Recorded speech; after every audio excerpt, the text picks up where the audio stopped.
Estamos aquí en la Galería de Arte de la Universidad de Las Palmas de Gran Canaria, en la exposición del pintor Pedro Lezcano Jaén, Objetos de Tiempo, que es el título que hemos puesto a esta muestra que recoge obras de los últimos 4 o 5 años del artista.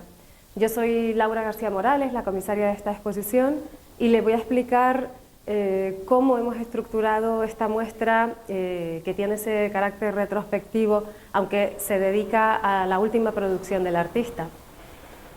La exposición se compone de unas 80 piezas aproximadamente, entre pintura y escultura.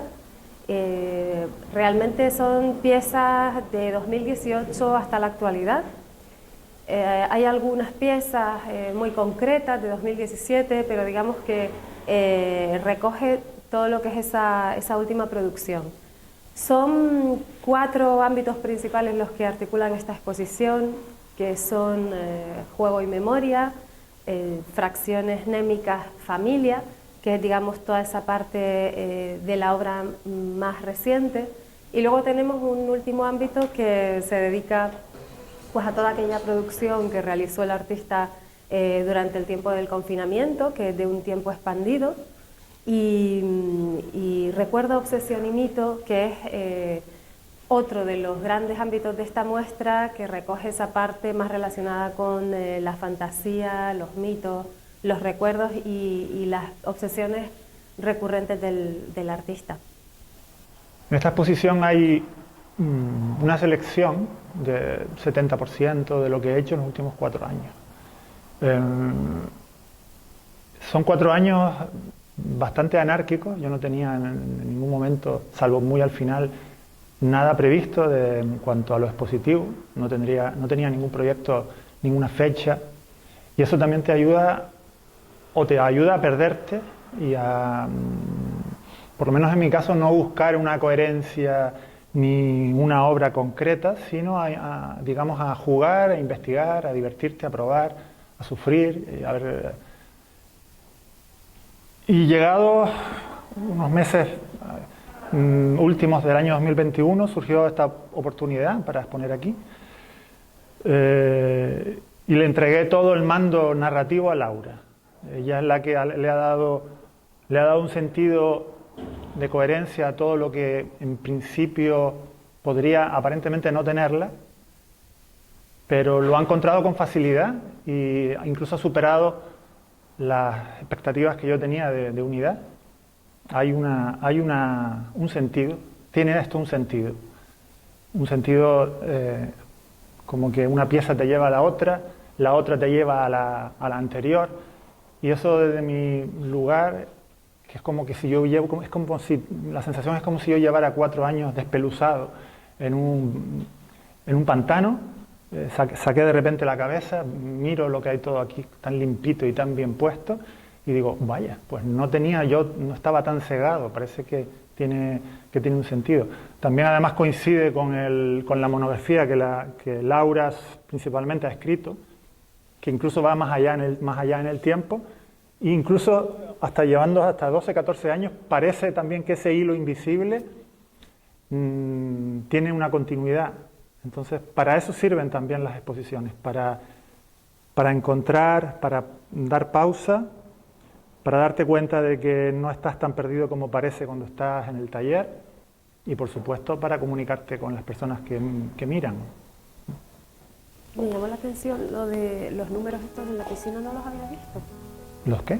Los números que te dije en la piscina, ¿no los había visto? Ah, vale, estaba ahí un poco perdido.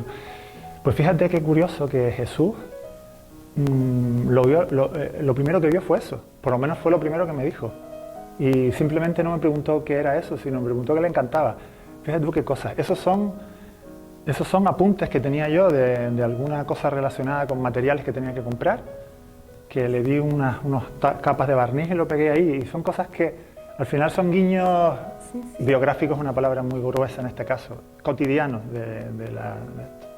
Y otra cosa que, fíjate, el otro día estábamos hablando de que siempre salen detalles nuevos, y acabo de darme cuenta aquí de otras cosas. Primero, ¿no te habías dado cuenta de la cabeza de la estrelitzia? No había visto la cabeza de la estrelitzia con ojo, todavía. ¿te das cuenta que tiene hasta un ojo? Claro. Sí, sí, es lo que acabo de ver y el relieve que tiene este tablón de madera. El tablón de madera que da paso al jardín. Sí. Este tipo de jardín, yo lo hice premeditadamente. Yo estaba pensando en un Rousseau, el aduanero. Yo quería hacerlo, quería pintarlo de forma ingenua. Lo que más tirria me hubiera dado, y era lo que principalmente quería huir, era que tuviera un carácter impresionista. No porque no me guste el impresionismo, que me encanta, no, sino porque aquí, como yo quería algo más de cuento, y hacer un guiño con los cuentos, me gustaba la cosa definida del aduanero.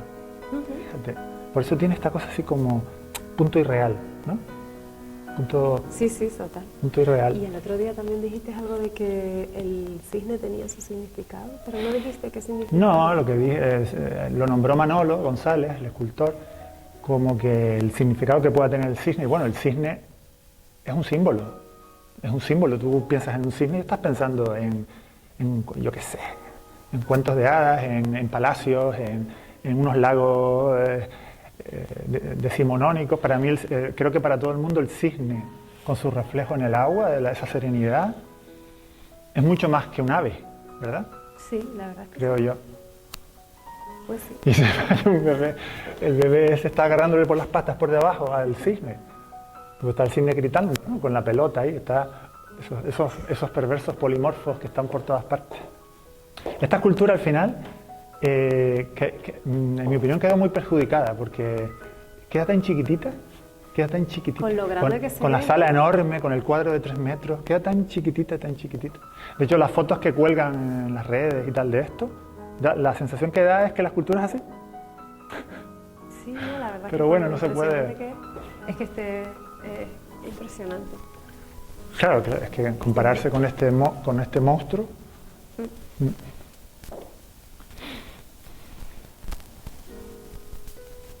Lo que me parece impresionante también es el tocado del nido con el pájaro, que no te creerás que es la primera vez que me fijo en el pájaro.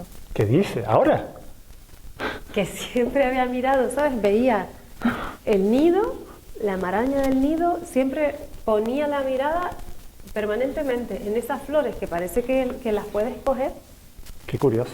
Bueno, eso me encanta en realidad, que los elementos se escondan hasta que ellas decidan salir. Eso es una buena cosa. Y otra cosa que acabo de ver mientras hablabas es que hay otro limón podrido ahí.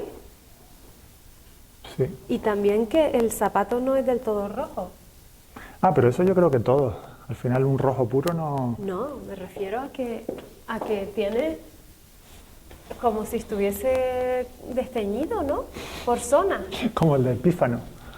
Sí. Como el de tu Pífano. No está entero. Fíjate, la verdad que es cierto, que cada No sé vez si te has que dado lo cuenta, miras- no sé si te has dado cuenta que esta cabeza de muñeca es una cabeza de muñeca llorando. Hay un par de boliches. Sí, la uña pintada. Una Una uña pintada, sí. Sí. Y las famosas hojas de cocoloba que ahora las veo por toda la ciudad y Claro. antes no me había dado cuenta. Vale, vamos a la otra sala. Esto habría estado muy bien poner aquí también la cita de Lucian Freud. ¿Cuál? La que no me cabe duda que estamos ante un artista verdaderamente singular. La necesidad de ponerle nombre y apellidos al tipo de estilo que desarrolla realmente no es más que un accesorio, es una etiqueta externa que creo que no es en absoluto, ni siquiera es necesaria, ¿no? Yo creo que es verdad que encontramos hay veces que en su obra hablamos de componentes expresionistas, como lo entendemos tradicionalmente, componentes surrealistas, etcétera, pero está claro que su plástica es totalmente novedosa y eso, digamos que ahí es donde reside en buena medida la potencia de este arte, ¿no? Porque no es que sea inclasificable, simplemente es algo un lenguaje que le pertenece y es lo que lo hace tan potente, digamos. Mira, yo pienso que no se trata de un artista en el que veas ese sentimiento del arraigo, del apego a la tierra de manera palpable. Sí es cierto que realmente habla de cuestiones, o sea, dentro de lo que es tal como concebimos el mundo, o sea, en el mundo occidental hay cuestiones que son ampliamente comprensibles, no es necesario estar relacionado con su entorno geográfico para comprenderlo, ¿no? Digamos que es un arte que trasciende todas esas cuestiones. Sí es cierto que creo que hay un tema muy latente en su obra relacionado con el entorno geográfico al que pertenece, que es ese sentimiento, ese apego y esa presencia que hay del mar en muchísimas partes de su obra, que al final no dejan de ser cuestiones autobiográficas porque tienen mucho que ver también con sus experiencias familiares en entornos de playa, pues esa especie de aletas azules, aletas de snorkel o de buceo, que vemos de manera recurrente en su obra, pues que un día la pintó, le gustó, le pareció que estéticamente tenía potencia y fue un elemento que vino a repetir, pero que tiene también siempre que ver con esas experiencias autobiográficas, ni siquiera tanto relacionadas con el entorno. A ver, cuando estalló el coronavirus, por lo menos mediáticamente, a nivel en España, y nos decretaron el confinamiento, yo creo que como la mayoría de las personas estaba aterrado, porque es que no sabes el alcance de la gravedad, ¿no? Y bueno, realmente estaba muriendo mucha gente. Entonces, en mi caso, tuve la sensación de que pintar era una estupidez, de que no tenía sentido pintar. Una sensación de inutilidad, una sensación de, bueno, sobre todo pérdida de motivación. Fue una cosa brutal de un día para otro. Pero claro, estamos encerrados y hay que seguir viviendo. Entonces, recuerdo y recordaré para siempre, y por eso he decidido quedarme ese cuadro ya hasta el final. Empecé a pintar el retrato de mí mismo fundido con los perros, el que titulé Autorretrato ligeramente idealizado, el perro verde, en una cheslón. Yo tenía mi vieja perra Laika, que moriría unos meses después, conmigo allí, también Tristán, pero ella, como estaba viejita, estaba siempre al lado mío mientras yo pintaba, hecha un ovillo. Y bueno, me fundí con ella en ese cuadro, un cuadro que pinté en 3 o 4 tardes, escuchando, en vez de escuchar música como solía hacer, escuchaba cosas un poquito más intoxicadas con la realidad. Y la verdad que me ayudó muchísimo. Muchas de las cosas que hice en el confinamiento, por lo menos las primeras semanas, las hice simplemente para, una vez más, para ser rescatado por la pintura. Como terapia, como muerte burlada, también las esculturas, los dibujos. Hice muchos dibujos relacionados con lo que yo estaba viviendo. O sea, una visita al supermercado, volver y hacer un dibujo muy relacionado con lo que me encontré allí, relacionando los ceporros con los aguacates y otras historias.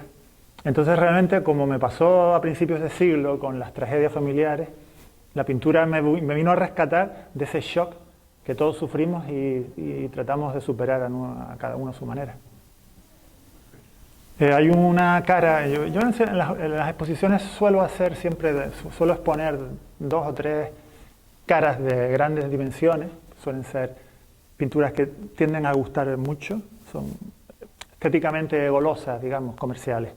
Pero aquí no iba a hacerlo, pero había una pintura, esa, la otra Mrs. Archer, que hace referencia a un personaje de una novela de Henry James, Retrato de una dama. Era una cara que a mí me parece tremendamente potente y estaba en una casa particular hace ya 2 o 3 años y bueno, había que rescatarla para mostrarla aquí. La pusimos en un sitio aparentemente perjudicial o despreciativo para ella, pero es todo lo contrario. El lugar en el que está es un reclamo y se ve desde ese pasillo impresionante que tiene el rectorado, que yo no sé, pero tranquilamente puede ser un pasillo de 400 metros. No sé, soy malo para las distancias, pero es el pasillo más grande que yo he visto en mi vida. Y el primer día que la colgamos, la coordinadora Eva, que trabaja aquí, me cogió del brazo y me llevó para allá, me llevó al final del pasillo, ven Pedro, para que veas cómo se ve Missile Archer a 300 metros, porque realmente, lejos de perder potencia, casi te diría que la ganaba. Es decir, fue un sitio acertado. Además, es una pieza que se sale de, digamos, de los tres apartados que conforman el relato de objetos de tiempo, se sale. Entonces tiene una independencia que hace que doblemente se acomode en ese lugar.